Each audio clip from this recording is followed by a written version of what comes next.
کہتے ہیں اعوذ باللہ من الشیطان الرجیم بسم اللہ الرحمن الرحیم وَقَتَبَ ابو طالب چھوٹی چھوٹی باتیں آپ نے ٹکڑے ٹکڑے بہت سنی ہیں پورا پورا سنیے تاکہ ذہنوں میں یہ بات رہ جائے کہ ابو طالب بہت بڑا نہیں ہے. جناب ابو طالب کا خطبہ بہت چھوٹا اس لیے کہ وارث نہج البلاغہ کے بھی باپ حبیب نہج البلاغہ کے بھی باپ جواب دیتے خطب ابو طالب رحمہ اللہ لما تزوج النبی صلی اللہ علیہ وآلہ وسلم خدیجہ بنت خویلد رحمہ اللہ بعد ان خطبها الى ابيها ومن الناس من يقول الى عمها فاخذت بعض التاتي الباب ومن شاهده من قريش حضور فقال ابيها صلى الله عليه وسلم الحمد لله الذي جعلنا من زرع ابراهيم وذرية اسماعيل وجعل لنا بيتا وجعل لنا اللہ نے کہ اللہ کا لا شکر میں جیسے تجمہ کر رہا ہوں میں دوریا خطبہ پڑھوں کے بعد میں تجمہ پڑھوں تو وقت ہو جائے گا اور وقت دے جانا آپ کو مسئول نہیں ہے سب آپ پڑھے محمد آباد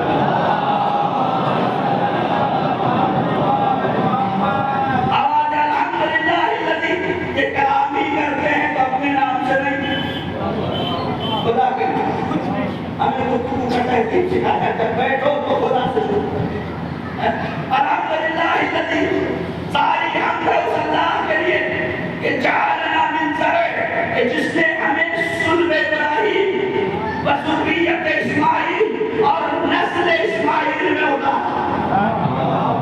آئے ابھی میرے پاس وقت نہیں ہے میں الفاظ کو کیسے بیان کروں. زرع کہتے ہیں صلب کو اور ذریت کہتے ہیں نسل کو. ابراہیم کا یہ سنت ہے ابراہیم سے یہ منتقل ہو گئے نسل میں ایک نسل چلی اسحاق سے ایک نسل چلی اسماعیل سے. ابو طالب کہہ رہے میں اسحاق والی نسل سے نہیں ہوں میں اسماعیل والی نسل سے الحمدللہ الذی جعلنا من زرع اسماعیل ابراہیم وذریۃ ابراہیم وجعل لنا بیتا محجوبا وحرما آمنا يجتمع إليه ثمرات كل شيء وجعلنا الحكام على الناس في بلدنا. اور اس کا لاکھ لاکھ شکر ہے کہ ہمیں نوکروں میں نہیں بنایا. اس کا لاکھ لاکھ شکر ہے کہ اس نے ہمیں نوکروں میں نہیں کھڑا کیا. الحمدللہ الذی جعلنا اس نے ہمیں کھڑا تو کیا لیکن الحکام حاکموں کی طرح رکھا فی بلدنا ہمارے شہر میں. الذین نعم فیہ ابو طالب کہہ رہے نبی نہیں کہہ رہے نبی نہیں کہہ رہے ابو طالب کہہ رہے الذی نعم فیہ. اسی مکے میں اللہ نے ایک گھر بنایا اور وہ گھر ہمارے لیے امن کا سبب ہے. ابھی قرآن اترا نہیں ہے ابھی قرآن آیا نہیں ہے. چاہیے سارے مسلمانوں کے علماء سے آپ پوچھ لیجئے کہ جب تک ابو طالب کے بہن سے لفظ الحمد نہیں نکلا تھا کیا کسی مورخ نے کسی نبی نے کسی ولی نے اس لفظ کا استعمال کیا کہ الحمدللہ رب العالمین کہیں نہیں ملتا. بعض نسخوں میں ملتا ہے کہ ابو طالب نے خود لکھا ہے نبی نے اس جملے کو دہرایا الحمدللہ الحمدللہ رب العالمین. اللہ نے کہا ابو طالب تمہارا یہ جملہ اتنا پسند آ گیا کہ میں قرآن کو الگ اتاروں گا. سورہ الحمد کو الگ میں قرآن کو الگ اتاروں گا سورہ الحمد کو الگ اتاروں گا اور اسے سبع مثانی قرار دوں گا. اب یہ بات پھر تو چل جائے گی. سب بات پڑھتے محمد والا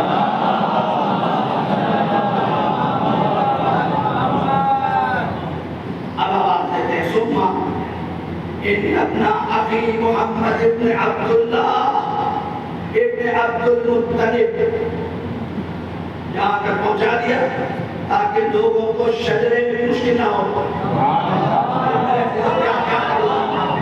تاکہ لوگوں کو شجروں میں مشکل نہ ہو۔ یہ اس عبد المطلب کا بیٹا ہے کہ اونٹ دیکھنے والوں نے جب مکے میں ہاتھی دیکھا تو سب آگے اللہ کا گھر بنا رہ گیا۔ جب عبد المطلب سے کہا آپ کیوں نہیں گئے، انہوں نے کہا تھا ابراہ کے پاس آ کے بھیا میرے کچھ بھیڑ اور بکری تم لے کے آئے ہو۔ ابو طالب چاہتے تو خانہ کعبہ کو نہیں بچا سکتے تھے، عبد المطلب بچا بھی سکتے تھے، لیکن دشمن کو یہ سمجھانا بھی ضروری ہے کہ تم سب سے بڑی طاقت نہیں ہو۔ ارے میرے دینوں کیا کہا میری بھیڑ اور بکریاں مجھے دے دو۔ اس نے کہا عبد المطلب ہم تو تمہیں ایسے خاندان سے سمجھتے تھے کہ تم بھیڑ بکریوں کی بات نہیں اللہ کے گھر کی بات کرو گے۔ عبد المطلب نے کہا بھیڑ بکریاں میری ہے، اس کی حفاظت کی ذمہ داری مجھ پر ہے۔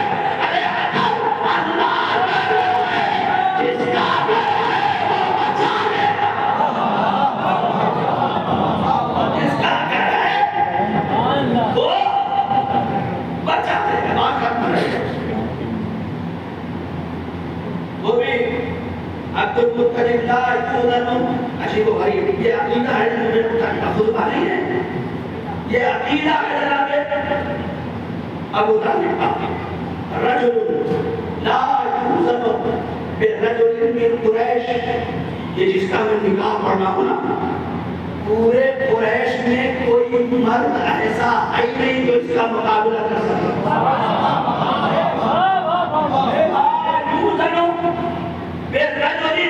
من قریش کوئی ایسا مرد نہیں ہے جو اس کا مقابلہ کر سکے۔ اسی لیے خیبر میں آواز دی کل اسے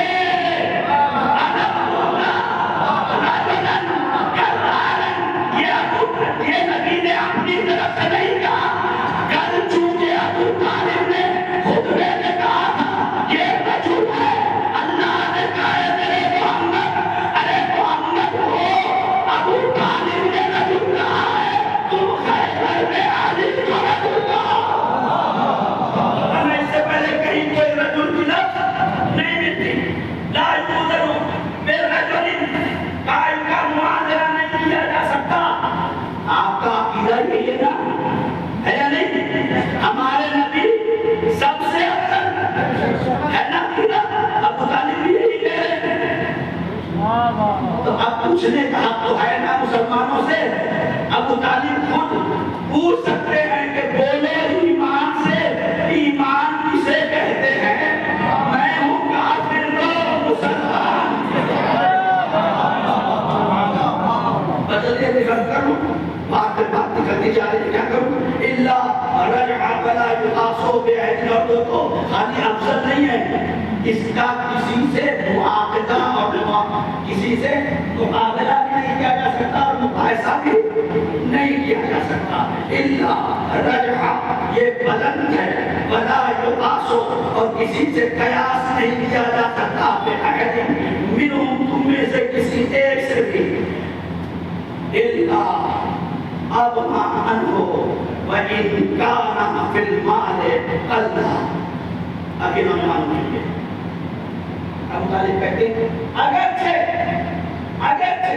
میرا یہ بھتیجا مال میں کم ہے لیکن ایمان میں کم نہیں ہے۔ آگے بڑھ جاؤ، رک جاؤں گا تو پھر یہاں ایمان سے کھلے ایمان تک جانا پڑے گا۔ اور سوال پڑھ جاؤں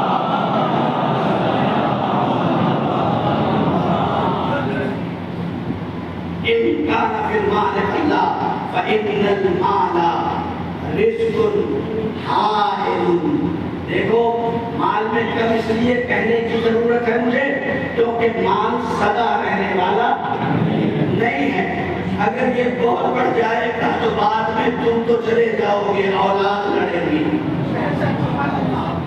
لہذا اپنے زندگی میں یہ باتیں کہہ چکا ہوں مثال، لیکن اس کو باتیں کہنا چاہتا ہوں، جب تک اللہ نے دیا ہے اپنی زندگی میں اپنے مال میں سے کچھ حصہ نکال کے دین کی راہ میں خرچ کر کے جاؤ، اس لیے کہ اللہ کے نبی نے خود فرمایا ہے کہ مرنے کے بعد یہ پورا گھر کھجور سے بھرا ہوا اللہ کی راہ میں دینے سے بہتر یہ ہے کہ ایک کھجور اپنی زندگی میں راہ خدا میں دے دینا۔ فَإِنَّ الْمَالَ رِزْقٌ حَائِلٌ وَذِلٌّ زَائِلٌ وَلَهُ فِي خَدِيجَةٍ رَغْبَةٌ۔ اب یہ عجیب و غریب بات ہے، ایک ایک چیز کو حل کر کے اللہ کرتا ہے، ایک ایک چیز کو حل کر کے اللہ کے اتاریں گے۔ کوئی یہ نہ کہے کہ مال کو دیکھ کے چلے گئے، نہیں، مال کو دیکھ کے نہیں گئے، مال اتنا مار کھا کے رشتہ مانتے ہی پیغمبر نے قبول کیا، آواز دی وَلَهُ فِي خَدِيجَةَ رَغْبَةٌ وَلَهَا فِيهِ رَغْبَةٌ۔ ایسا نہیں ہے کہ ایک طرفہ رشتہ تھا، ادھر سے آیا ادھر سے قبول کیا گیا۔ وَالصَّدَاقُ مَا سَأَلْتُمْ عَاجِلَةٌ۔ اور دیکھو ہمارے جو بھتیجا ہے نا، اس نے نکاح میں اپنی مہر کو اپنی بیوی سے معاف نہیں کروایا،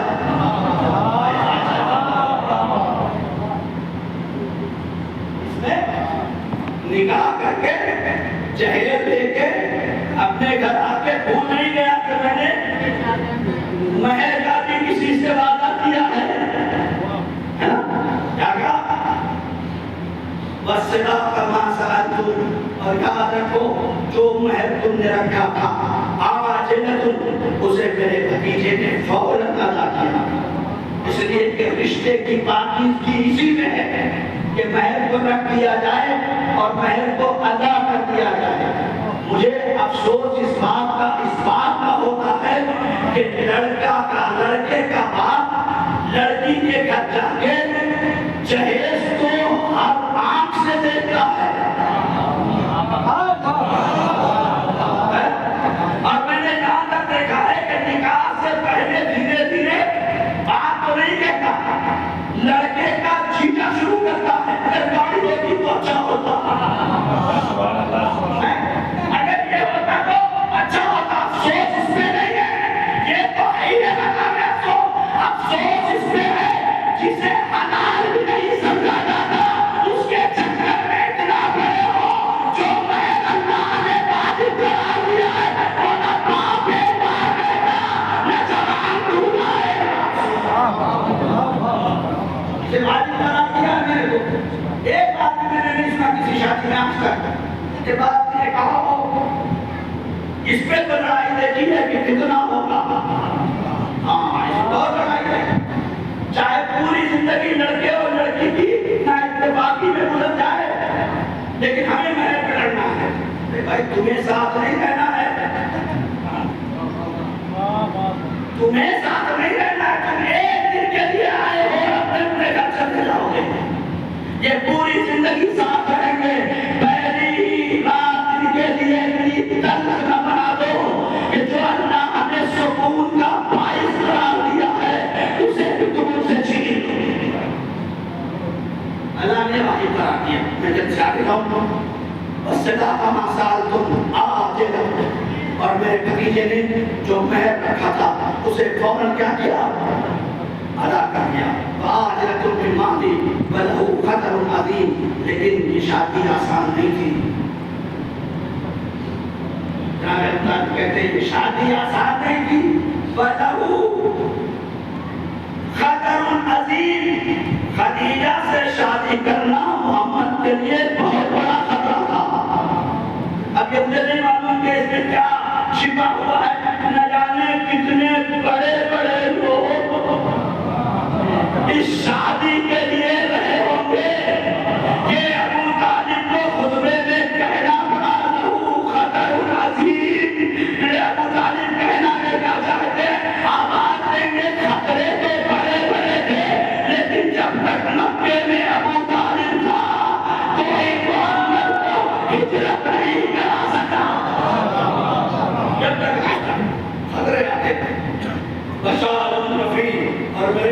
کی شان ہی رفیع بلند ہے، شافع جسیم فزوجه ودخل بها من البر فأول ما عمل ولد عبد الله ابن محمد صلی اللہ علیہ وسلم.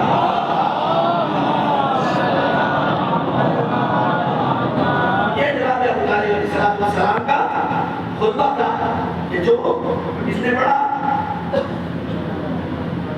کہتے ہیں یہ شیعہ لوگ خود ہی سے بنا دیتے ہیں، یہ کیسے ہو سکتا ہے کہ ابو طالب نبی کا خطبہ پڑھیں؟ حتیٰ کہ بعد نے لکھ بھی دیا ہے کہ خطبہ محمد صلی اللہ علیہ وسلم